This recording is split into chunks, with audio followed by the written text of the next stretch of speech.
अगं चल ना पाटा पाटा. मला बर्गर खायचंय. ए तू येडे का रे? बर्गर बिर्गर नाही खायचा, तो श्याम आहे ना त्यात आपण वडापाव खाणार आहे. नाही मला बर्गरच खायचंय. आयला गर्लफ्रेंड लोकांचे ना लय नखरे असतात. कोणी हा कोण ही? ही एक मिनिट इकडे. अरे ही कोण आहे माहितीये का? अगं ही लय मोठी रील स्टार आहे, त्याच्यासमोर माझी चौक घाली ती का तू?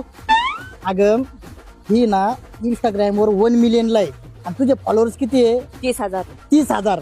तुमच्या दोघांचं कोलॅबरेशन झालं ना, मग ट्रेंडिंगला कोण येणार आहे? कोण येणार आहे? मी. तू येणार आहे. मला ना दिवस रात्र बायकोची काळजी असते, पण तू मला घालून पाडून बोलले त्याच्या समोर. अहो नका ना, सॉरी ना. नाही अजिबात नाही. सॉरी ना. 1000 रुपये दे. अबे साले कशाला? अगं रील स्टार लोकांचे लय नखरे असते. रील करायच्या अगोदर त्यांना काही नाश्ता पाणी नको का? पैसे दे. त्याला नावर येतं जीव तोडीत रवीला काहीच नाही वाटत. राहून द्या ना, धरा. चल तुझी ओळख देतो करून. बेबी कामवाली. हा? कामवालीचं कॅरेक्टर नाही का करीत तू रील्स वर? काय खायचं? बर्गर. बर्गर. चल इथं थांबा, आम्ही आलो. बर्गर पिझ्झा आपण सगळं ओ खाऊ. लवकर या, मी वाट बघते. हे ग किती गुन्हाचा आहे माझा नवरा.